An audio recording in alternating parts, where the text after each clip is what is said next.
بسم الله الرحمن الرحيم وزيرada galmudug iyo puntland ee halka jooga maamulka gobolka iyo degmada gobolka mudug iyo degmada gaalkacyo ee puntland iyo galmudug saraakiisha ciidamada oo taliyaha ciidanka booliiska iyo saraakiisha kale halka joogta dhammaantiin waad salaamantihiin runtii waa maalin farxadeed waa maalin dhammaanteen aan u wada taagannahay sidii nabadda iyo horumarka looga wada shaqayn lahaa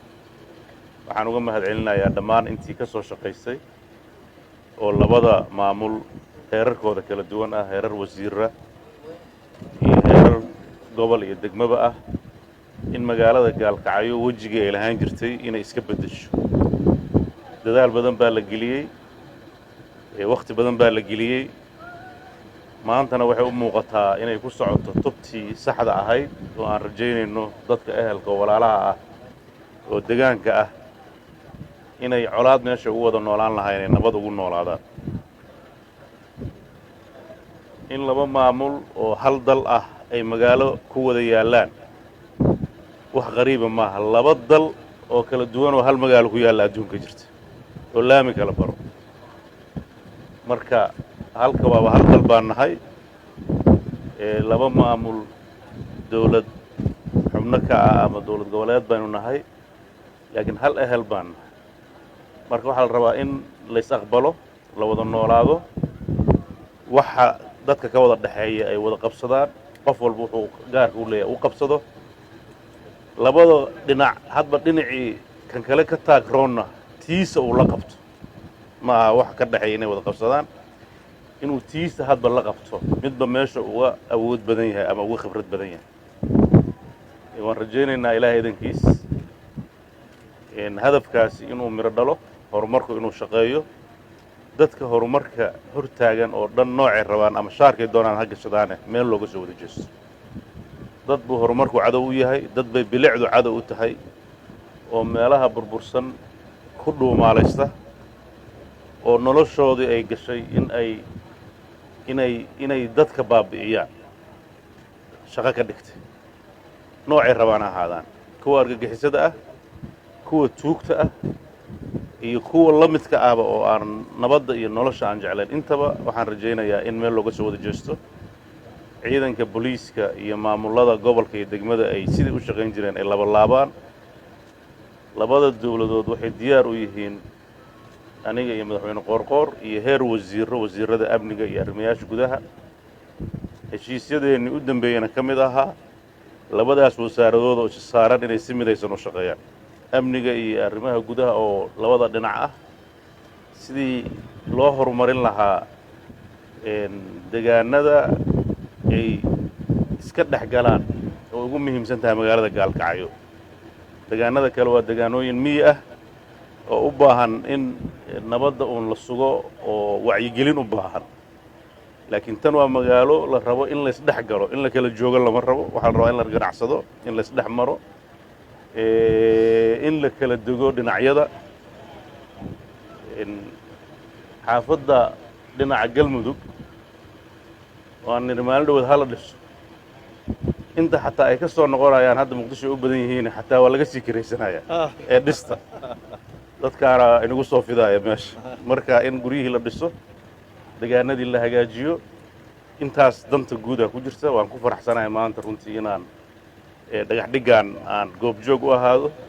oo astaan u ah horumarinta nabadda waana rajaynayaa nabaddaas inay bulaasho waana ku dadaalaynaa waan ugu ducaynaynaa ilahay sina gaalkacay nabad noqoto colaad waa ka soo daashay colaad asalkeedu waa burbur waa dhimasho waa dhaawac waa baroor waa asay caaqibo ay leedahay ma jirto soomaali araggaas iyada u dhigtay waxaan rajaynaynaa nabad in laga wada qayb qaato saxaafaddu waa door muhiim ah waxaan rajaynaynaa hadda ciidamadan la hadalnaaye saxaafadda ruuxaddiina inaad nabadda ka qayb qaadataan hadday idinku nabadda idan dhiiri gelin waxaa kaleeto oo la qabanayo macno samayn mayso marka waxaan rajaynaynaa saxaafadda meel kasta ay joogto inay nabadda ay wakhti siiyaan oo aysan ruuxaddooda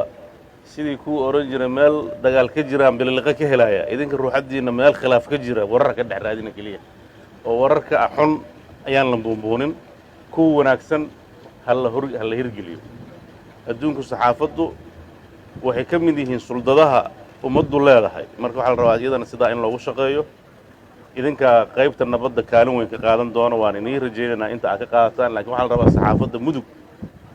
iyo puntland iyo galmudug inay horseed u noqoto saxaafadda soomaaliya si dowladnimo waarta oo nabad iyo xasilooni ku dhisan ay u taabageliso aad baad u mahadsantihiin maanta halka kuma habboonayn khudbado badan laakiin fursaddaas inaan uga mahad celiyo waddadan iyo mashaariic kaleeto horumarineed oo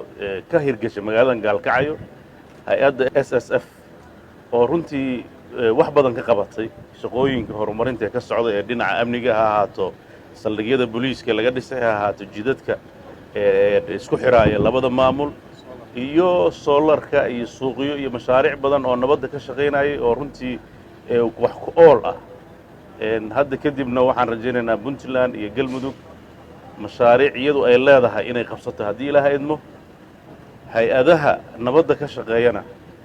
waxaan rabnaa nabaddii hadda la dhihi jiray workshopyo iyo nabadda iyo wacyigelin in laga gudbo nabaddu maanta waxay u baahan tahay ficil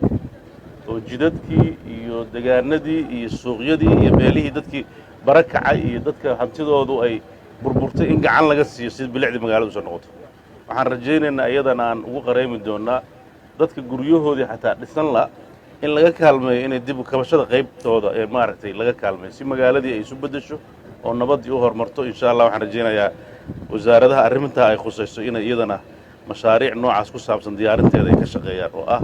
sidii magaalooyinka meelaha halista ah sidii dib u dhis loogu samayn lahaa inay mashaariic ka keenaan